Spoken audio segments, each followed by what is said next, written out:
There are wounds that destroy a life, and then there are wounds that transform a soul. In Hindu mythology, one of the most beloved gods was not born glorious. He was born from love, broken by misunderstanding, and remembered forever with a face the world could never ignore. But what made Ganesha truly powerful was never the elephant head people saw first. It was the pain behind it, and the wisdom that came after. Ganesha is widely revered in Hindu tradition as the elephant-headed god of beginnings, wisdom, and good fortune, and he is commonly understood as the son of Shiva and Parvati. In one of the most widely told versions of his origin story, his transformation begins with an act of love, then passes through loss, and ends in divine meaning. He is also traditionally invoked before major undertakings as the remover of obstacles.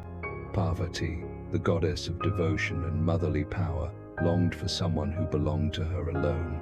In the quiet privacy of her chamber, she shaped a boy from the sacred substance of her own body and then breathed life into him. He opened his eyes not as a warrior, not as a king, but as a child created from affection and trust. She gave him one simple command: stand at the door and let no one enter. And to that child, the command was everything. He did not question it. He did not hesitate. He stood there with the innocent seriousness only a child can have, believing that loyalty was love in action. But that still was not the tragedy, because one day Shiva returned. Shiva, lord of destruction and transformation, approached his own home and expected the way to open before him. Instead, he was met by a boy he did not know. A child stood in the doorway and blocked his path. The boy did not know he was facing one of the greatest gods in the cosmos, and Shiva did not know he was facing his own son. That was the cruel heart of the story. Not evil, not hatred, just a terrible misunderstanding. In the most familiar retellings, Ganesha is created by Parvati to guard her privacy.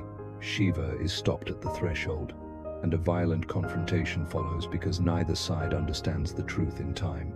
Different Hindu texts preserve different versions, but this is one of the best-known forms of the myth. The attendants of Shiva were stunned that a mere child would refuse their lord. They threatened him, they warned him, but the boy would not move. To him, stepping aside would mean betraying the mother who gave him life. So he stood firm. That is what makes this moment so human. Sometimes the deepest pain in life does not come from malice. It comes from doing what we believe is right, and still being punished for it. The conflict escalated. Words became force became battle, and in a moment of divine anger, Shiva struck the boy down. Silence followed, a silence so heavy it feels as if even the mountains stopped breathing. Then Parvati came out, and the moment she saw the child she had lovingly created lying lifeless before her, grief became something larger than sorrow. It became fury, it became cosmic pain, it became the cry of a mother who had lost the one being she had made with her own hands. That was the moment everything changed, because Shiva finally understood. The child was not an enemy, he was family. Too late, the truth arrived. Parvati's grief, in the story, drives the turning point. Shiva must restore the child to life. In the popular version, he orders that the head of the first being found facing north be brought back, and that being is an elephant. The child is then revived and becomes Ganesha. Variations exist across traditions, but the revival with an elephant head is the central image most associated with him. And here is where the story becomes unforgettable. Shiva did not simply bring the boy back. He brought him back changed. With the head of an elephant, the child rose again. Not as a figure of shame, but as someone entirely new. What looked, at first glance, like a disfigurement became the very mark by which the world would remember him forever. This is the emotional twist at the center of Ganesha's story. The thing that could have become his greatest humiliation became his greatest glory. The face that made him different became the face millions would one day pray to. The wound that should have ended his story became the symbol that began it. And that is why Ganesha does not just feel like a god of good fortune. He feels like hope for anyone who has ever been changed by pain. Traditional symbolism around Ganesha reinforces that meaning. His elephant head is commonly associated with wisdom and discernment. His large ears are often interpreted as the ability to listen deeply, and he is revered as a patron of intellect, writers, students, and new beginnings. He is also one of the deities most commonly worshipped before major ventures or auspicious occasions. Think about what this means. In so many lives, people carry things they once hated about themselves. Askar, a failure, a rejection, a season when they were misunderstood, a version of themselves they wish had never existed.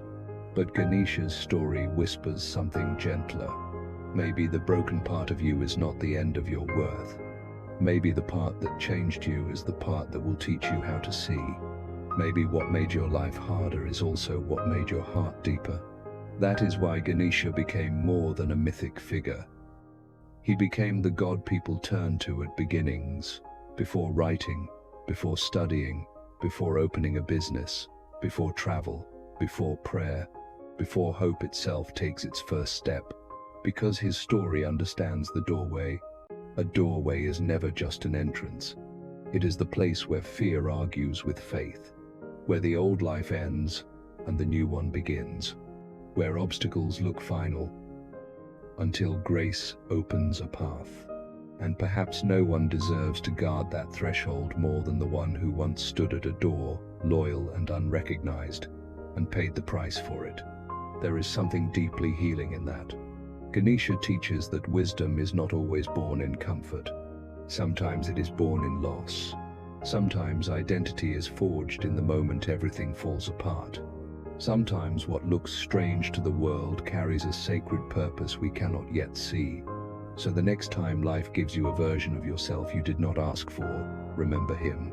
The child who was denied recognition, the son who was wounded by misunderstanding, the figure who came back different, and the god who turned pain into blessing.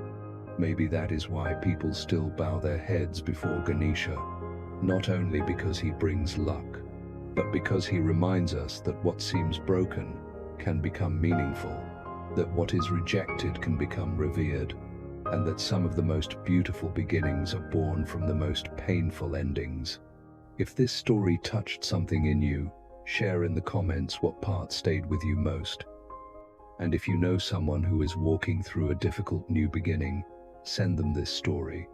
Don't forget to like, subscribe, and stay with us for more healing myths and timeless stories.